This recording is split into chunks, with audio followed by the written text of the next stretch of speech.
Hello students, next है हमारा 6.3 exercise का ही एग्जाम्पल नंबर 4 है। तो एग्जाम्पल नंबर 4 क्या है मेरे पास, D square Y by d x square plus this they. तो यहाँ से मैं कंपेयर करूँ तो पी की वैल्यू क्या आ गई 3 sine x minus cot x, and Q की वैल्यू आ गई मेरे पास 2 साइन स्क्वायर एक्स, और आर की वैल्यू है यहाँ से ये ई की power minus cos x into sine square x. ठीक है, ये आ गई। तो सबसे पहले हमें किसकी वैल्यू निकालनी है, D z by d x की। तो ये आ गया मेरे पास D z by d x, D z by d x equal to ई की power minus P D x. P क्या है मेरे पास 3 sine x minus cot x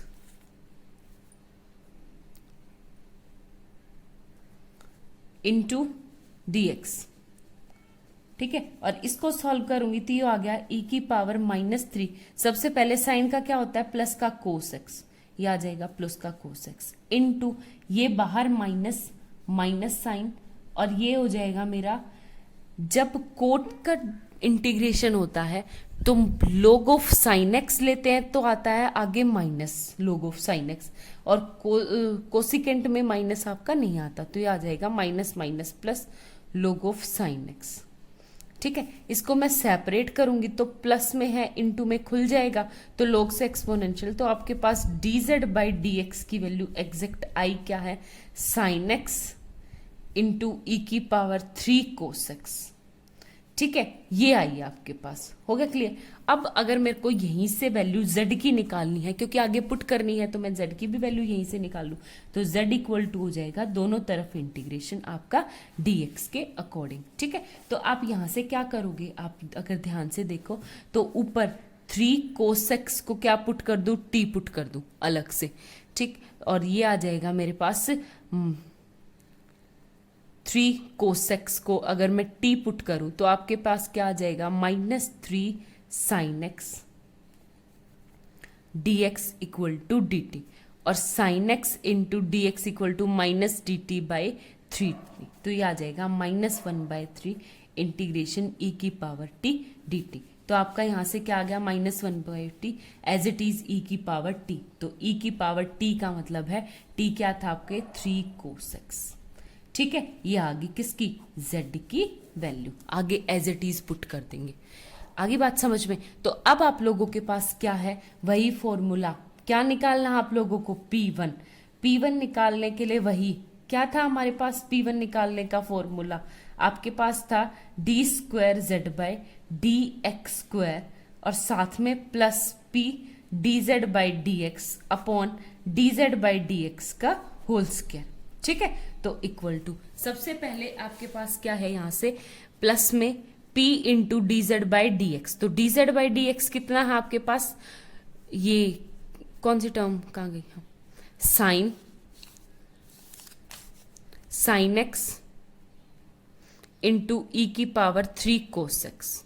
ठीक है, और इनटू में p क्या आ जाएगा आपके पास 3 sine x minus cot x. ठीक है, और डिवाइड में D z by D Z, तो sign square x into e की पावर 6 कोस एक्स। और अब D square Z by d x square निकालेंगे तो हमारे पास क्या आ जाएगा, सबसे पहले आप क्या करो, यहां से देखो इसका क्या है, D square Z by d x है, मतलब डी जेड, इसका इंटीग्रेशन करना है आपको। तो इसका इंटीग्रेशन क्या करूंगी, सबसे पहले आपका हो गया साइन एक्स इंटू कोस का, तो साइन का क्या हो जाएगा आपका कोस एक्स ई की पावर 3 कोस एक्स, बिल्कुल एज इट इज। ठीक है, उसके बाद आपका क्या हो गया, बीच में plus sine x as it is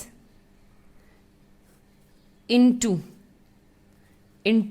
ई की power 3 cos x as it is, और कोस एक्स का क्या हो गया माइनस साइन एक्स।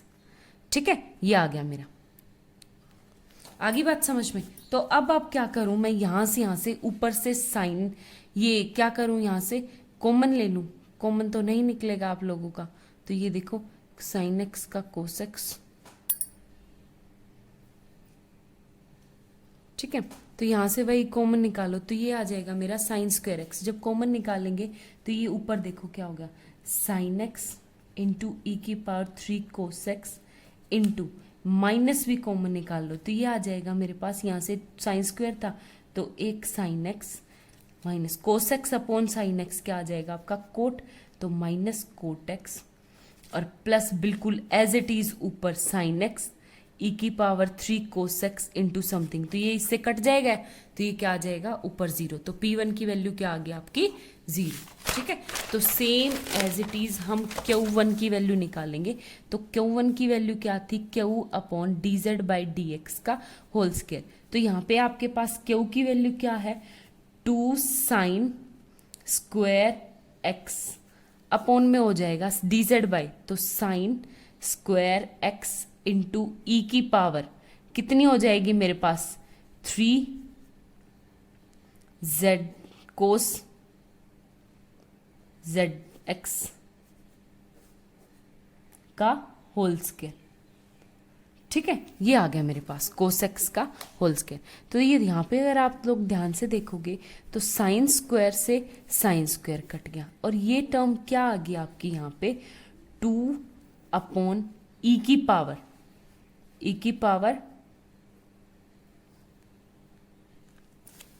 2 अपॉन ई की पावर 3 कोसेक्स का होल स्क्वायर। ठीक है, ये था। अब एक बात बताओ, ई की पावर 3 कोसेक्स इंटू -1/3 किसके इक्वल था z के, तो ई की पावर 3 किसके हो जाएगा -3z के, तो ये आ जाएगा 2 अपॉन माइनस का स्क्वायर प्लस, तो 3 का स्क्वायर कितना हो जाएगा आपके पास यहाँ पे 9z स्क्वायर, तो Q1 की वैल्यू आ गई।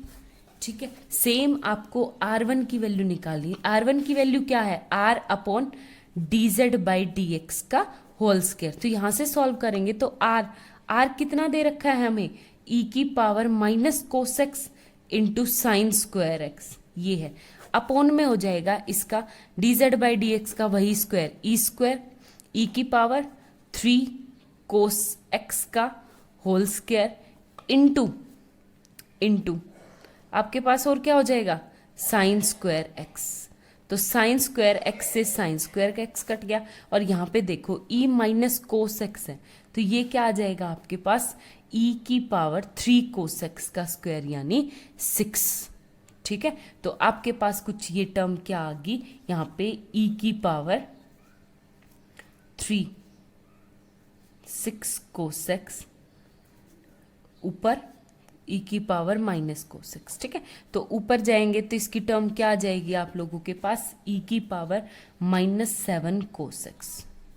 ठीक है, और इस 7 को कैसे लिख सकती हूँ एक बात बताओ, यहाँ पे e की पावर माइनस मेरे को 3 कोसेक्स चाहिए तो इसको कर दूं 7/3, मतलब 3 से मैंने मल्टीप्लाई और 3 से क्या किया डिवाइड, तो ये आ जाएगा। तो यहाँ पे से आपकी पास क्या आ गई e की पावर -3z, तो ये आ जाएगा इसकी वैल्यू ऊपर z की होती है तो z की वैल्यू क्या आ गई मेरे पास यहाँ से -3z की पावर -7/3।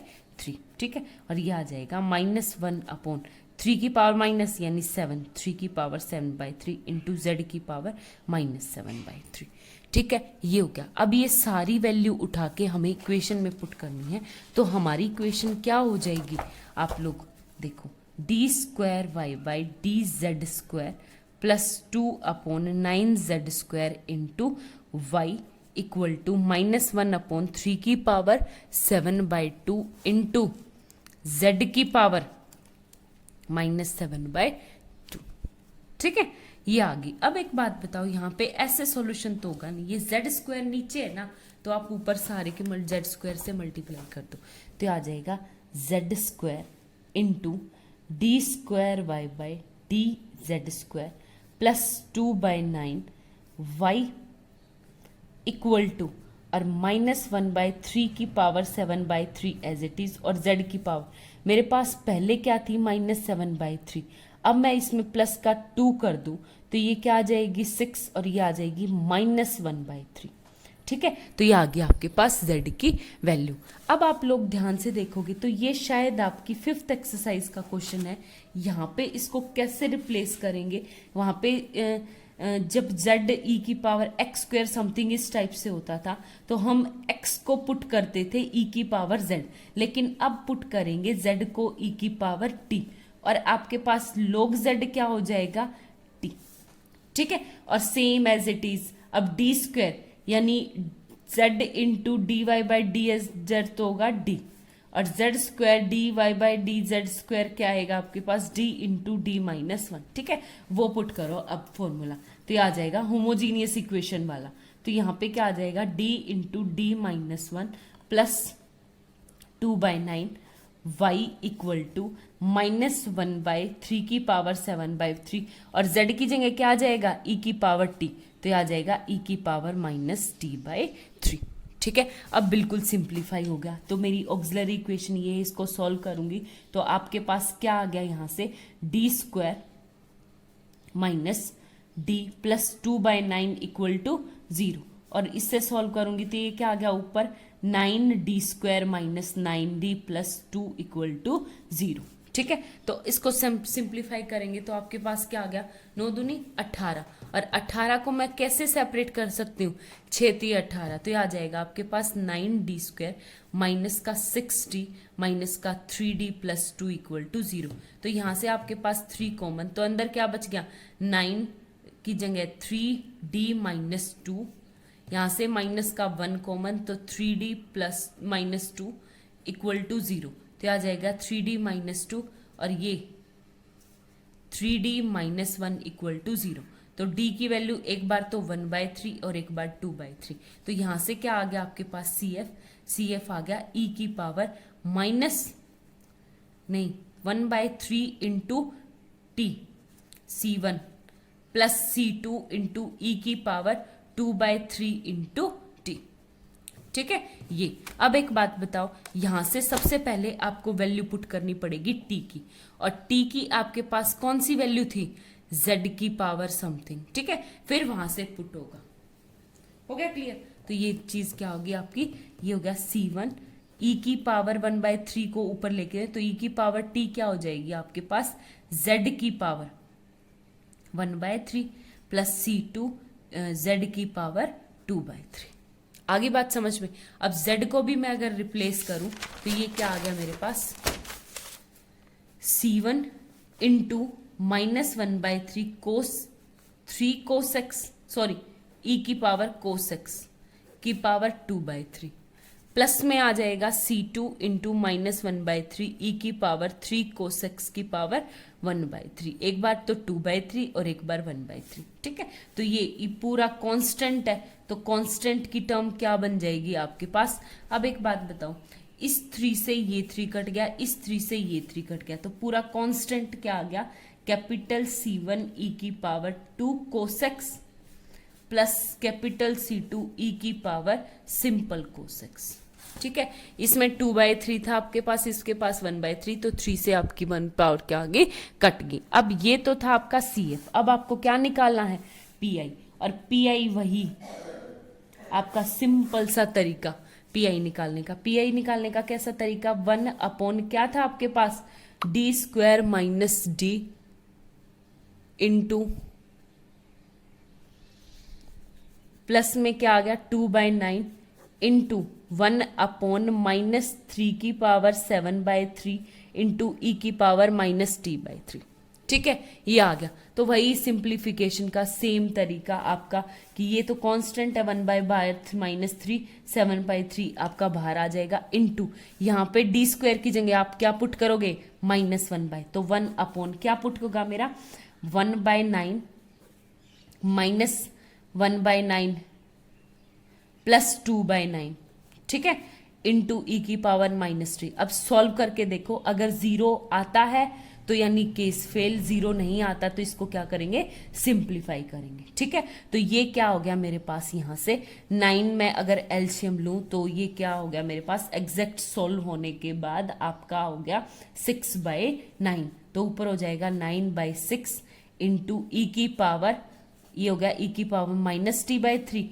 और ये -3 की पावर 7/3, ठीक है। ये आ गया, तो ये ऊपर से सॉल्व करने के बाद मेरी कौन सी टर्म आ गई यहाँ से एग्जैक्ट पुट करेंगे अब किसकी ई की पावर इसकी, तो ई की पावर t किसके इक्वल है -9/6 इंटू ये क्या आ गया मेरे पास ई की पावर -1/3 -1 e की पावर 3 का मतलब z इन की पावर माइनस। अब z की वैल्यू पुट करेंगे तो ये z की वैल्यू क्या थी मेरे पास, e की पावर